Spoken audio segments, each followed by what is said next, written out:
Hello दोस्तों, welcome back to IIoTM। उम्मीद करता हूँ आप सब ठीक होंगे, खुश होंगे और एक बेहतर फ्यूचर की तरफ बढ़ रहे होंगे। और अगर आप अपना ये future export and import industry में देख रहे हैं, जो कि आप देख रहे हैं क्योंकि आप मेरी वीडियो पर हैं, इसलिए आज का टॉपिक बहुत ही इंपॉर्टेंट है। आज के टॉपिक से पता है आप अपनी कॉस्टिंग करेंगे। आज के टॉपिक से आप अपने कंसाइनमेंट को लेकर ये पक्के हो जाएंगे कि भैया मैं रिस्क कहाँ तक ले रहा हूँ, मेरी लायबिलिटी कहाँ तक है। जी हाँ, बिल्कुल आप सही समझ रहे हो। मैं बात कर रहा हूँ इनको टर्म्स की, इंटरनेशनल कमर्शियल टर्म्स। आज मैं इंटरनेशनल कमर्शियल टर्म्स की डिटेल में बात करूंगा।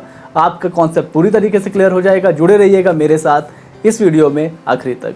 So hello guys, my name is Adnan Ishrat, founder and director of IIoTM, your export import trainer come your friend. तो चलते हैं आज की वीडियो की तरफ।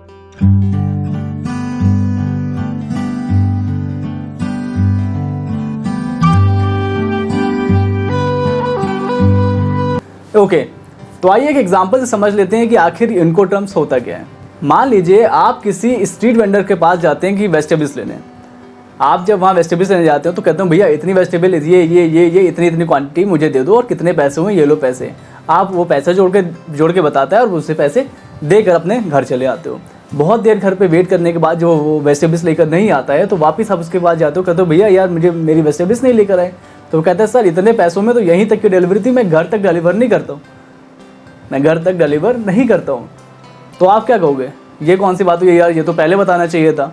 यहाँ पे कंफ्यूजन नंबर 1 क्या हुई कि भैया डिलीवर आप कहाँ तक करके दो, इतने पैसों में कहाँ तक की डिलीवरी मिलेगी। कंफ्यूजन नंबर 1 हुई ना। इसके बाद की बात समझो। अब आप उसे कहते हो ठीक है अच्छा ये लो पैसे, अब मेरे घर तक डिलीवर कर देना। आप फिर घर चले जाते हो। अब आपका जो वेंडर था वो वेजिटेबल्स लेके आपके घर आ रहा होता है, तो रास्ते में जिस कैरी बैग में वो लेकर आ रहा होता है वो कैरी बैग फट जाता है और वेजिटेबल्स पूरी ख़राब हो जाती है। वो फिर अपने कार्ट के पास वापस चला जाता है। अब आप फिर बहुत देर तक वेट कर रहे हो तो कि यार फिर नहीं आया ये लेकर। आप फिर उसके पास जाते हो कि वो भैया आप लेकर नहीं आओ। तो वो कहता है कि सर ये हमारी वेजिटेबल्स जो आपकी थी वो तो गिर गई और वो तो ख़राब हो गई। तो कहता है यार इसमें मैं क्या करूँ। कहता है नहीं सर रिस्क आपका ही था, यहाँ तक का रिस्क आप तक का, आगे का रिस्क मेरा तक का था। यहाँ पर जो नेक्स्ट कन्फ्यूज़न क्या है कि रिस्क कौन कहाँ तक ले रहा है, कंसाइनमेंट का रिस्क कहाँ तक है। इसी तरह इंटरनेशनल ट्रेड में भी आपके बायर ने मान लीजिए आपसे पूछा कि सर ये जो आनियन आपने दिए ये कितने रुपए पर केजी दिया। आपने कहा सर 13 रुपये पर केजी है। ये 13 रुपये पर केजी क्या आपके वेयर हाउस तक आप पैकिंग करके दे रहे हो कि नहीं दे रहे हो, कि आप फर्स्ट कैरियर पे चढ़ा रहे हो कि नहीं चढ़ा रहे हो, आप पोर्ट तक भेजा रहे हो, कस्टम क्लियरेंस करा रहे हो कि नहीं। ये 13 रुपये पर केजी में क्या क्या इंक्लूड है, ये सब कन्फ्यूज़न हुआ करती थी, राइट। तो इन्हीं सब कन्फ्यूज़न। अब ये भी एक बात थी कि सर इसमें जो इंश्योरेंस है कि नहीं, इंश्योरेंस कौन ले रहा है, इंश्योरेंस कौन नहीं ले रहा है, ये जो हमारा जो फ्रेट है ये फ्रेट कौन देगा, फ्रेट कौन नहीं देगा। ये सब बातें जो थी ये सब बहुत कन्फ्यूज़न पैदा कर रही थी। इन्हीं सब कन्फ्यूज़न को दूर करने के लिए ICC ने दिया, इंटरनेशनल चैम्बर ऑफ कॉमर्स ने दिया इनको terms, international commercial terms. International commercial terms अब आज पूरे वर्ल्ड में यूज़ हो रहा है। इसी इनको टर्म्स को यूज़ करते हुए हम बताते हैं कि भैया ये प्राइसिंग यहाँ तक ये है, रिस्क हमारा है कि आपका है, कहाँ तक हमारा रिस्क है, इंश्योरेंस आप ले रहे हो कि हम ले रहे हैं, फ्रेट आप दे रहे हो कि हम दे रहे हैं, राइट। टोटल 11 तरह के इनको टर्म्स ICC ने दिए थे। अभी 2020 का हमारा अपडेट हुआ है। हर 10 साल में एक बार अपडेट होता है ये। तो अभी इनको टर्म्स 2020 चल रहा है। ICC ने जो इनको टर्म्स को डिवाइड किया वो 3 क्राइटेरिया पर डिवाइड किया। क्राइटेरिया नंबर 1 रखा है कि मोड ऑफ ट्रांसपोर्ट क्या होगा, कि मतलब ये जो सारे मोड से हमारा इस इनको टर्म्स को यूज़ किया जाता है और कुछ ऐसे इनको टर्म्स है जो केवल सी मोड पर ही हम यूज़ कर सकते थे। एक इनको टर्म को जो हमारे इस क्राइटेरिया पे डिवाइड किया कि भाई जो हमारा फ्रेट का जो पेमेंट है, जो हमारा फ्रेट दे रहा है, हमारा जो ये शिपमेंट का जो फ्रेट देगा, ये इस बेसिस पर डिवाइड किया कि कौन देगा, बायर दे रहा है कि सेलर दे रहा है। एक इस क्राइटेरिया पर हमारा डिवाइड किया गया कि जो रिस्क है वो जो सेलर से बायर पर शिफ्ट होगा वो सेलर की कंट्री में शिफ्ट हो रहा है कि बायर कंट्री में शिफ्ट हो रहा है। आज हम समझेंगे कि मोड ऑफ ट्रांसपोर्ट के अकॉर्डिंग कि कौन सा जो मल्टी मॉडल की मतलब हर मोड से यूज़ किया जा सकता है, ऐसे कौन से इनको टर्म्स है और ऐसे कौन से इनको टर्म्स है जो हम केवल सी मोड पे यूज़ कर सकते हैं। ओके, तो आज हम समझेंगे कि क्राइटेरिया नंबर 1 के अकॉर्डिंग कि कौन से ऐसे इनको टर्म है जिनका यूज़ हम कर सकते हैं एनी मोड में, मतलब किसी भी मोड पे हम यूज़ कर सकते हैं, और कौन से ऐसे इनको टर्म है जिनका यूज़ हम सी मोड पर सिर्फ कर सकते हैं। तो ऐसे इनको टर्म जिसका यूज़ हम सभी मोड पे कर सकते हैं, फिर चाहे सी हो, रेल हो या एयर हो, ऐसे इनको टर्म है एक्सवर्क्स, हमारा है FCA, हमारा है CIP, हमारा है CPT, हमारा है DAP, DPU और DDP। और ऐसे इनको टर्म जिनका यूज़ हम सिर्फ सी मोड पे कर सकते हैं वो है CFR, CIF, FAS and FOB। अभी हम इसको एक एक करके समझेंगे तो हमारी पिक्चर पूरी तरीके से क्लियर हो जाएगी। ओके, तो हम पहला इनको टर्म समझ लेते हैं, एक्स वर्क्स। मान लीजिए आपके बायर ने पूछा भैया ये जो आनियन है आपके पास ये कितने रुपए केजी है, आपने कहा 13 रुपये पर केजी। इसमें 13 रुपये पर केजी अपने वेयर हाउस का नाम, उसके बाद इंडिया, फिर लिखा इनको टर्म 2020, बस इतना बता दोगे आप, वो समझ जाएगा कि भैया इसके वेयर हाउस तक ही है। एक्स वर्क्स आपने लिख दिया तो उसे खुद ही समझ में आ जाएगा। अब एक्स वर्क्स क्या है, अब आप इसमें क्या क्या करके इंक्लूड करके दोगे, उसमें आप दोगे एक्स वर्क्स में आप उसे सिर्फ पैकिंग करके दोगे और पैकिंग करने के बाद अपने वेयर हाउस के एक किनारे डाल दोगे कि अब उठा के ले जाओ। इसके आगे आपका कोई काम नहीं है। अब हम समझ लेते हैं FCA।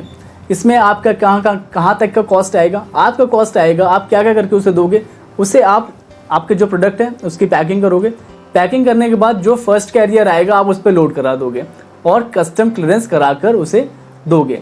कॉस्ट आपकी यहीं तक है, लेकिन रिस्क आपका कहाँ तक है, आपके वेयर हाउस तक जहाँ पर आप फर्स्ट कैरियर लोड करते हो, रिस्क आपका सिर्फ वहीं तक है। हाँ, कस्टम क्लियरेंस कराने की जिम्मेदारी आपकी होगी। नेक्स्ट हमारा है FAS, फ्री अलॉन्गसाइड शिप। इसमें आपका कहाँ तक का रिस्क है, कहाँ तक का हमारा जो काम है ये समझ लेते हैं। आपका जो, आप अगर सेलर हो, आपको क्या करना है, आप जो उसे रेट बता रहे हो, मान लीजिए 13 रुपये पर केजी है, तो उसमें क्या क्या इंक्लूड है, आप उसे जो आपका जो प्रोडक्ट है पैक करके दोगे, फर्स्ट कैरियर पर लोड करोगे, उसके बाद आप उसको कस्टम क्लियरेंस कराओगे और शिप पर लोड नहीं कराओगे, शिप से पहले ही डॉक पर आप उसे छोड़ दोगे। बस यहीं तक का काम आपका है, आपको उसको फ्रेट नहीं देना है और आपका जो रिस्क है, रिस्क आपका कस्टम क्लियरेंस कराने तक का है। इसके बाद अगर कहीं ट्रांजिट में अगर कहीं आपका माल डैमेज हो जाता है तो उसकी जिम्मेदारी आपकी नहीं होगी। नेक्स्ट इनको टर्म है हमारा FOB, जिसका यूज़ सबसे ज़्यादा होता है एक्सपोर्ट एंड इम्पोर्ट में इस पूरे वर्ल्ड में। FOB फ्री ऑन बोर्ड, इसमें आप प्रोडक्ट को ऑन बोर्ड करके देते हो, राइट। आप क्या करोगे, प्रोडक्ट को पैक करोगे, पैक करने के बाद आपका क्या काम है, उसको फर्स्ट कैरियर पर लोड करोगे, फर्स्ट कैरियर के बाद इसे आप पोर्ट तक पहुंचाओगे, पोर्ट पर पहुंचाने के बाद कस्टम क्लियरेंस होगा और आप प्रोडक्ट को शिप के ऊपर चढ़ाकर उसे दे दोगे कि आपको भाड़ा नहीं देना है, आपको फ्रेट नहीं देना है, वो काम आपके बायर का है। फ्री ऑन बोर्ड सबसे ज़्यादा यूज़ होता है और अगर आपको और डिटेल में चाहिए होगा तो मैं इन सभी को आपको एक लिंक दे दूंगा जो कि हमारी वेबसाइट पर है, उसको मैंने ब्लॉग डाल दिया है, आप उसे पढ़कर आराम से इनको टर्म ईजिली समझ सकते हैं। जो नेक्स्ट हमारा इनको टर्म है वो है CPT कैरिज पेड टू। इसमें हमें क्या करना है, हमें जो प्रोडक्ट है उसे पैक करना है, पैक करने के बाद फर्स्ट कैरियर पे लोड करना है, मतलब ट्रक पर लोड करना है पोर्ट तक ले जाने के लिए। फर्स्ट कैरियर तक जब हम प्रोडक्ट को लोड कर देंगे हमारा रिस्क वहीं तक है, इसके आगे माल को कुछ होता है वो हमारा रिस्क नहीं है, वो हमारे ना ही उसकी हमारी कोई लायबिलिटी है। अब आगे का लेकिन जो हमारी ऑब्लिगेशंस है वो बचे हैं, हमें जो प्रोडक्ट को कस्टम क्लियरेंस हमारा कराना है उस कंसाइनमेंट का, कस्टम क्लियरेंस कराने के बाद जो भी हमारा फ्रेट है वो फ्रेट भी हमें देना है, राइट। तो हमारी ऑब्लिगेशन ज़्यादा है लेकिन रिस्क हमारा कहाँ तक है, फर्स्ट कैरियर तक। जो हमारा नेक्स्ट इनको टर्म है वो है CIP carrier insurance paid to. इसमें क्या है, सब कुछ CPT जैसा है, बस इंश्योरेंस आपको लेना पड़ेगा। जो नेक्स्ट हमारा इंपॉर्टेंट इनको टर्म है वो है CFR कॉस्ट एंड फ्रेट। बिल्कुल समझ में आ गया होगा कि इसमें फ्रेट भी हमें देना है, राइट, नाम से समझ में आ रहा है CFR। अब देखिए CFR में हमें क्या करना है, बिल्कुल FOB की जैसे हम प्रोडक्ट को पैक कर रहे थे, उसमें FOB में प्रोडक्ट को पैक करके कहाँ तक ले जा रहे थे, टर्मिनल तक। टर्मिनल तक ले जाने के बाद क्या कर रहे थे, प्रोडक्ट को ऑन बोर्ड कर रहे थे, बस यहीं तक का हमारा काम था, राइट। CFR में भी हमारा यहीं तक का काम है, बस हमें फ्रेट भी देना पड़ता है, क्या, मेन ट्रांसपोर्ट का, मतलब शिप का जो भी ट्रांसपोर्टेशन चार्जेस है वो हमें देना पड़ता है। CFR में बस इतना है। इंटरनेशनल शिपिंग में जो सबसे ज़्यादा इनको टर्म यूज़ होता है वो CFR एंड FOB यूज़ हो रहा है एक्सपोर्ट में, राइट। नेक्स्ट जो हमारा इंपॉर्टेंट इनको टर्म है वो है CIF। बिल्कुल CFR ही है ये, बस इंश्योरेंस आपको ही लेना पड़ता है, राइट।